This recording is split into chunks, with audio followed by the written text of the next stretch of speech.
Hello guys and welcome to this Viblo AI video generator tutorial. Now, Viblo has 11 tools in its sidebar, but this video is about exactly one of them, the AI video generator. This is the tool that's just going to turn a text prompt or like a still image directly into a video clip without footage required, without filming. So if you want the voiceover tool, the auto clipper, or the caption editor, we're going to have them in another separate tutorial, okay? But let's just move on into the video generator directly. Okay guys, so here's the full layout, and at the bottom we're gonna have basically our menu for different things. Okay, the text story, voiceover, generate image, and video transcriber. And at the top you're gonna have your generate AI videos. You can also access it from the side menu, okay, by clicking in here in the AI video generator. So let's move on to it directly. Let's click on it. And as usual, in the bottom, you're gonna have your prompt box. This is where you're gonna describe your video. And below that, you're even gonna have like a different settings panels, controlling model, duration, aspect ratio, resolution, things like that. We're gonna cover everything, but let's start with text to video because this is what most people are gonna reach for first. So guys, before we generate anything, one thing matters more than any setting on this page, and that is the prompt specificity. So a vague prompt like a person cooking in the kitchen is going to give you a generic average result. So the model needs direction on the shot type, the subject, the action, the setting, and lighting to produce something usable. For example, I'm going to use this prompt that I'm going to copy right now. Please take a look at the structure of the prompt. We have the shot type first, which in this case is going to be like a close-up. Then we have the subject and the action, okay, which is pretty much this whole thing here. Then you have the setting, and then you have the lighting, okay? And finally, why I added this like a style tag at the end, that is cinematic basically, but you know, you can omit this if you want. And this 5-part structure is the single biggest lever that you have over output quality, regardless of which model you're using underneath, okay? By the way, guys, if you're not confident writing prompts like that yourself, what I could do is I could move this prompt or one of your prompts through ChatGPT or through other AI and actually enhance it, okay? So just say something like enhance the prompt for a video generator prompt. Now let's talk about the model, okay? So Viblo is going to let you select between 2 different models, which is going to be the fast, like the Viblo fast, which is the standard model. And as of this year, you're also going to have direct access to Sora 2 as a selectable option. So use Viblo Fast when you're iterating on an idea and don't want to burn credits testing prompts, but reach for Sora when the shot needs to hold up to close scrutiny, realistic motion, accurate physics, believable lighting, and so on, so on. Now let's get to the specifics, and if you select the fast model, for example, you're only gonna have between 5 seconds and 10 seconds.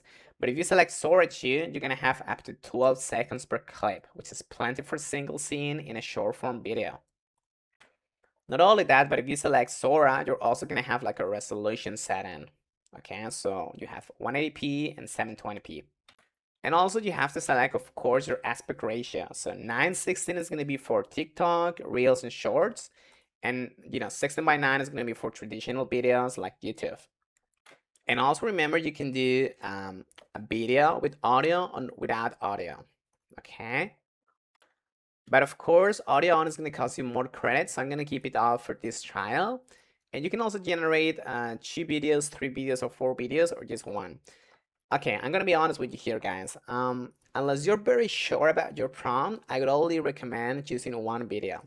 And the reason is that sometimes your prompt is gonna be a little bit messed up, it's not gonna be perfect, and you're gonna be better off refining on this prompt rather than generating 4 variations on the same prompt. Okay, so this is just my opinion on it. Okay, with all of this said, let's go to generate. Let's click on this one here. So let's generate. Now this is gonna show you the progress bar. Okay, and the generation time is going to depend on the model and the settings. So for example, Sora 2 at 180p is going to typically take 1 to 3 minutes. And this is a good moment to kind of line up your next prompt in a Notes app so you're not sitting still. The fast model, however, is going to take much more less time, maybe even less than a minute sometimes, depending on the duration. Okay, so this is the results you can see, and it's actually amazing. It has realistic hand movement, natural flower particle behavior, and believable light fall off. And guys, at all times, you want to keep track of how many credits you're going to be spending on each video. Okay, so what I recommend you do is you click on home again, and you just click on the credit section. And as you can see, this tells us that we have 20 credits left because we spent 5 credits on making this video. If we were to use another model or to turn on the audio generation, we could probably have spent more credits, okay? Also, if we had increased the duration of the video. That's why I kept it light. And from here, you can basically tell the chat to regenerate it again if you don't like it by making some modification. And what you can do again is you can download it basically, okay? So just clicking on this button here, you're gonna be able to download it. And guys, if there's some mistake in the video, like a hand just floating around or things like that, you can actually try sometimes to regenerate with the same model by changing the prompt and saying, do not create like a floating hand, or do not create like a hand with 6 fingers. This is not going to necessarily make the thing better because these models are non-deterministic, meaning that the same input can produce a noticeably different result each time.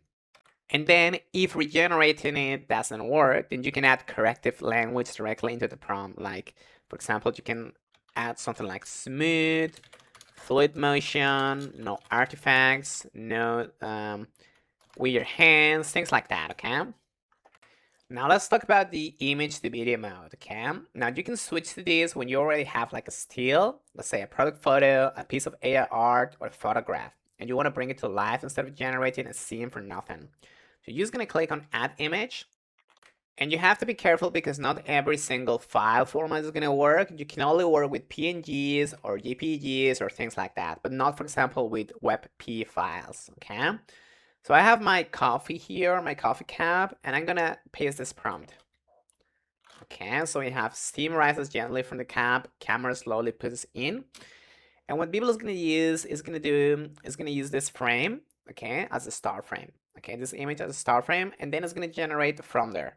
So let's generate and see what it comes up with. So as you can see, this is a perfect example of the model not doing what it's supposed to do, because if we play the video, the camera is exactly pushing in, and that's great, but there's no steam rising from the cap, okay? Even if we zoom in, there's no steam at all, okay? So in this case, the fast model kind of messed it up, and we should have used Sorachi maybe for better result, but at the cost of being it more expensive. So guys, in short, you're gonna have to be careful with your credit system when using these, and I could use the fast model for simple things and for drafts, and Sora 2 for just the best results possible. But that's pretty much it, and thank you so much.